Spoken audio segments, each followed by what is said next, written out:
In the chicken hatching world, you will see lots of people talking about how they make brooders with plastic tubs. I'm definitely in the plastic tub bandwagon, just for the sake of hygiene. I can take the tub outside and bleach it and use the water hose to clean it out, and it's a lot easier to sanitize than wood is. So I love the plastic tub idea, but one thing I do not love is the heat lamps. So this year we changed things up a little bit, and we upgraded our brooder setup, and I wanted to show you real quick what we've done. So this is a heat plate. I'll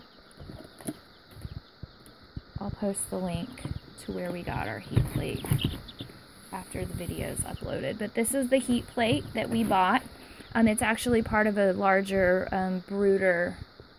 chick brooder package that we opted to not get.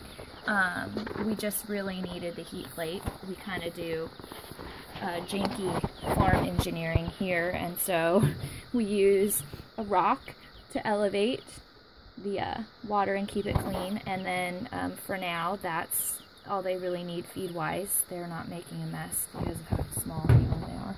But this freaking heat plate is awesome. You'll see it's kind of askew right now, and that's because I have a couple different size and age chicks in there.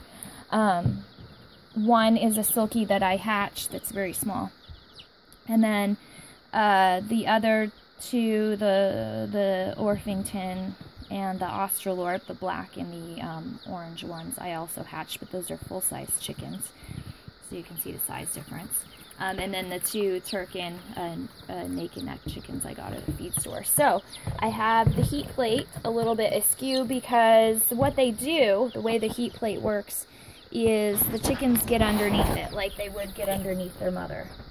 And the top of the heat plate emits heat.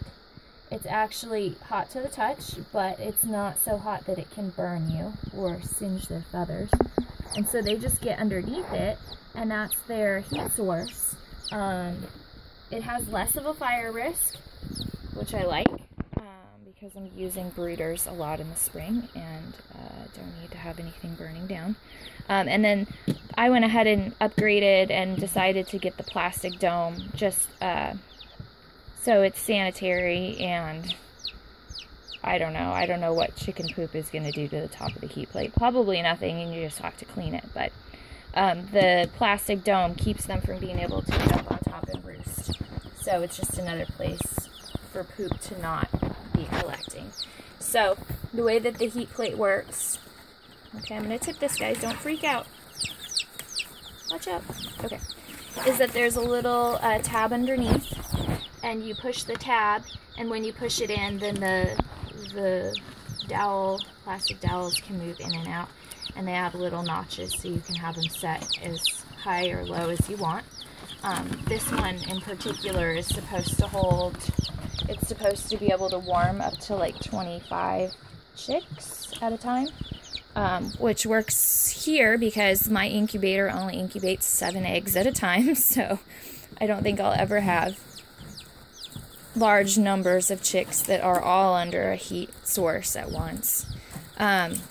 We did have a lot more chickens in here yesterday, and I went ahead and cleaned out the brooder box, and a lot of the larger ones, it was time for them to go to a different cage. They didn't really need a heat source anymore. The only downfall that I found with this warmer plate is that if you put too many chickens in there, they do have a tendency to pile on each other, and they can crush each other. We did lose one silkie that we found under the heat plate when the larger chickens were in here. We think that it just got stepped on, and chickens aren't super bright at this age, so it wasn't smart enough or strong enough to get out from underneath the other larger chickens. So I try to keep them grouped by size in their brooder box so we can avoid that. But that's what I wanted to show you. I really